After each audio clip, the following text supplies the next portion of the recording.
So ayun mga kasolar, meron na naman tayong for review. So ito ay battery at solar battery na LiPo4, ika nga. So itong LiPo4 na ito ay lithium iron phosphate. At ang model nito ay LFP 51.2 210 ampere hours. All-top elect na company. So dito sa battery operation na ito, no, battery voltage operation range 45.6 PDC voltage direct current ang low voltage niyan, at ang highest voltage niyan ay aabot ng 57.6. Ito. At ang BMS niyan ay maximum charge current. Meron tayong nakita rito yung ingress protection, yung IP ay IP20 lang. Ibig sabihin pang indoor lang ito, pang indoor, so sa loob ng bahay. Kasi kung IP65 pwedeng outdoor yon. At tingnan natin dito sa negative, pwede mag-parallel, ayan. At ito yung sa positive, pwede ding mag-parallel. At merong DIP switch, ayan, apatan lang yung DIP switch. At ito yung push button. So dyan natin i-start yan. May mga communication ports din, ano, para sa parallel system at saka communication sa inverter. Ano ba ang mga kasama rito? So number 1 na kasama rito, no, yung manual, ayan, bagong bago.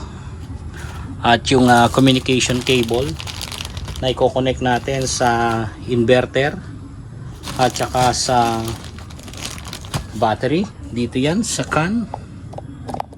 Ito yung CAN port na to, dito natin i-connect yan. At diretso yan dun sa CAN port din ng inverter. At ito yung bracket, ayan, medyo bagaan. At ito yung mismong sleeve sa likod para mabuhat, ano. So ito ilalagay natin dito sa likod. At ito yung mga bolt and nuts niyan, bolts. So marami, 2, 4, 6, 6. So 12 na bolt and nuts sa likod. At ganun din yung dyno bolt natin, marami rin, ano, 6, bali 12. Kailangan matibay ang pagkakalagay nito sa dingding. Kasi ito ay power wall. At itong battery cable. 25mm yung nakalagay na battery cable. So, makikita nga natin dito, no? 10.24 kilowatt hours. Kasi itong 51.2 times 200 yan. 200 ampere hours. Itong AH ampere hours yan. At LiPo4 battery module. I-on na natin yung button. Ayan, nag-on. Ayan, 52.4 ang current charge nito. Ang kasalukuyang charge niya. At tingnan natin sa capacity. Down. Capacity tayo. Tingnan natin. Ayun, 210. Full charge capacity, ano? At ang current state of charge ay 66%.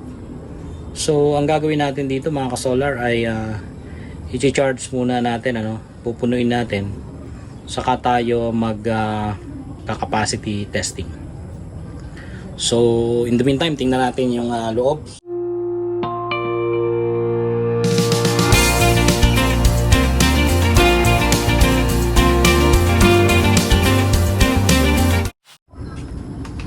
Okay, dandahan lang. Ayun. So meron nga. Okay, kahit hindi na natin tanggalin yung mismong wire dito.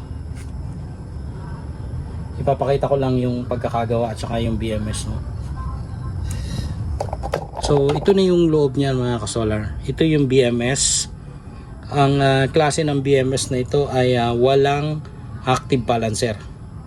At ang ganitong BMS ay hindi na kailangan yung active balancer. Meron na itong built-in balancer sa kanyang component, ano, electronic parts. Ayan, at daming capacitors. Ayan, current transformer.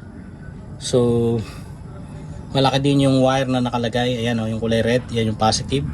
At dito naman yung negative. So 16S ito, 16 series. Mga balance leads. Nandiyan yung main negative terminal at saka main positive terminal. So hindi na natin makikita yung mga terminals, mga cells, bawat cells, kasi maganda yung pagkakalagay nito. At talagang well insulated din. Ayan, no? So sa taas may insulation din. Tingin ko yung mga terminals nito ay nakalubog. So yan ang loob ng All-Top-Elec. Yan ang laman yan. Itong green na ito yung LCD. At susunod na yung ating capacity testing.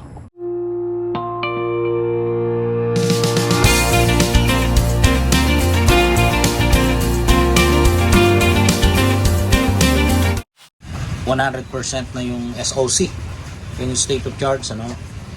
At pwede na tayong mag discharge. Ibig sabihin yung capacity testing. So muli tayo nagbabalik mga ka-solar. At eto magi-start na tayo ng ating discharging. At yun na nga yung ating gagawing capacity testing. So ang starting voltage natin ay 54.5 volts ang nakalagay dito. At ika-cut off natin yan ng 44 volts. Okay. Ayun, 45.6 ang low voltage, pero gagawin natin 44 yan. 44 volts kasi ang lithium iron phosphate mga ka-solar, yan naman ay naka 40 volts pagka 48 volts ang system mo, dahil 2.5 bawat cell. At dahil nga 16 series ito, ay pwede yan na umabot hanggang 40 volts. So yung 2.5 multiply lang natin sa 16 pieces yon, makukuha natin yung 40 volts. So tingnan natin kung ilang series talaga ito.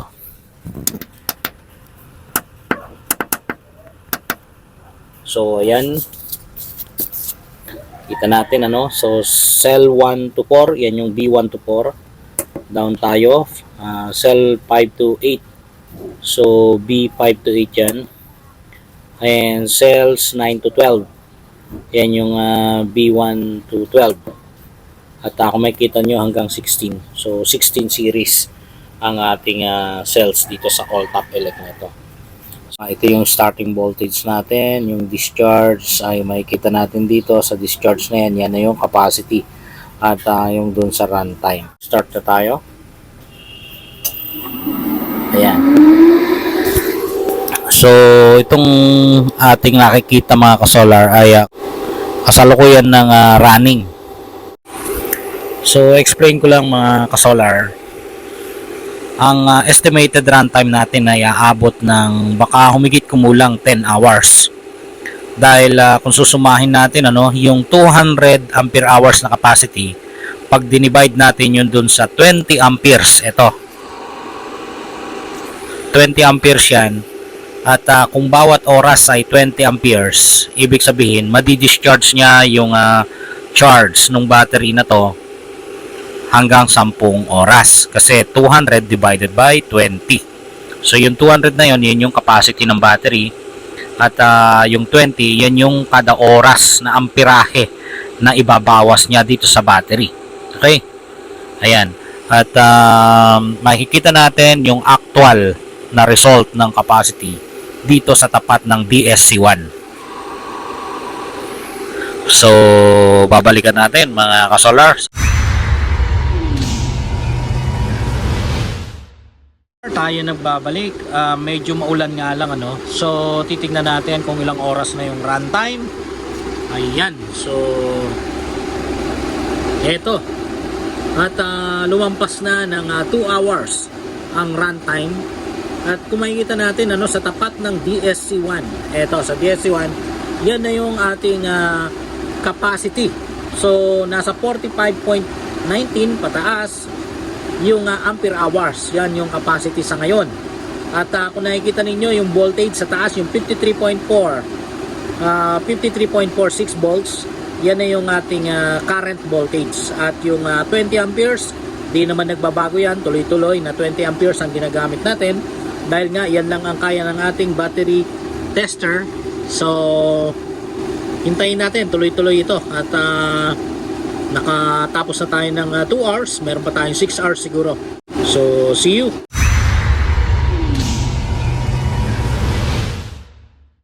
So yun mga kasolar, balik muli tayo. At tingnan natin kung ilan ang voltahe. Ayan, umabot na ng 52.8. At tingnan natin yung capacity. So ang running capacity ngayon ay 105.2 ampere hours. At yung runtime natin ayan 5 hours and 15 minutes. Medyo matagal-tagal na. At nasa kalahati na tayo.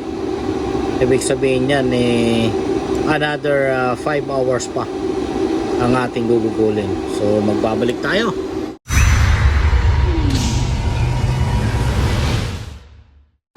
So ayun, balik ulit tayo dito sa all-top elect. Ito yung ating tinetest na battery At makikita natin nasa 6 hours na mahigit.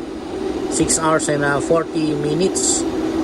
At malayo pa doon sa nominal voltage na 51.2 volts, malayo pa.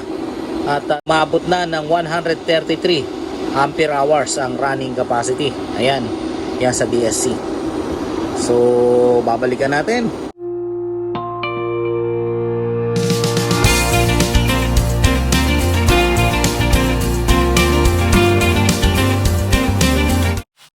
At heto nga yung voltage, yan, yung 51.47 ay medyo malapit na sa nominal voltage na 51.2.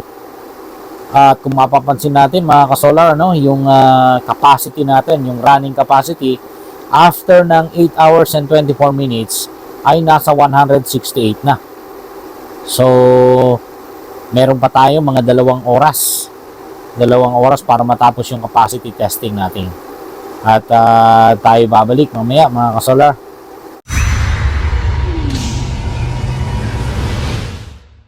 Ayan mga ka-solar, so balik tayo. So kung mapapansin ninyo mga ka-solar, malapit nang umabot sa nominal voltage 51.33, pero dapat ang nominal voltage niyan ay nasa 51.2. At ito nga, yung runtime natin ay halos sa abot na ng 9 hours, 9 na oras. At ang tansya natin, dahil 200 ampere hours nga itong battery, ay dapat nasa 10 hours yan. At makikita natin magwa 180 na, 180 ampere hours. Ayun, pumasok na sa 180. At tingnan ninyo yung time, ayan, halos sa abot na ng 9 hours. Ayan, 9 hours na. So 180, 9 hours. So magbabalik ulit tayo mamaya.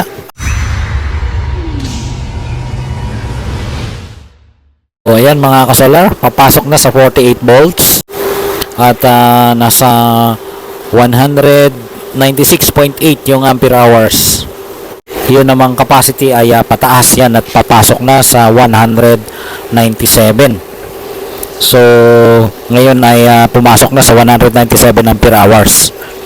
3 ampere hours na lang para malaman natin kung pasok na talaga sa 200 ampere hours na rated capacity ng battery. So yung runtime natin nasa 9 hours and 51 seconds. So yun, natapos din.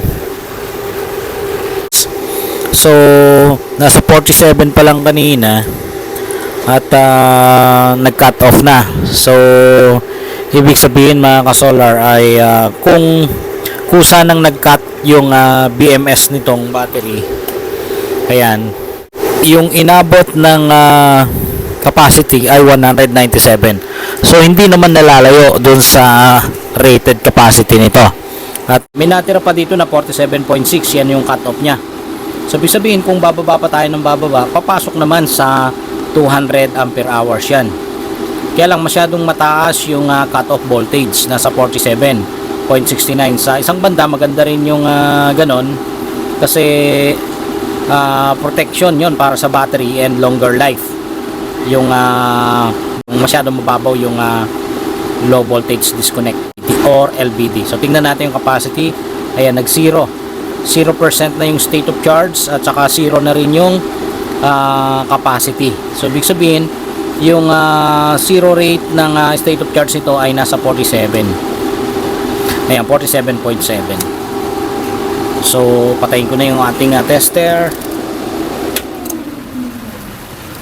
Ayan, so kakapahinga na rin yung ating tester. So yun lang mga ka-solar, kung isasagad natin yung pagdi-discharge based dito sa 47.73 na natira, ay lalampas yan ng 200 ampere hours. Based dun sa reading natin, hindi na niya inabot yung 200, bagkus nasa 197 ampere hours lang, dahil nga masyadong mababaw yung nakaset na low voltage disconnect ng battery na ito. So ayun mga ka-solar, maraming salamat sa panonood at usap tayo sa susunod na video. Muli ang inyong ka-solar, si Solarens.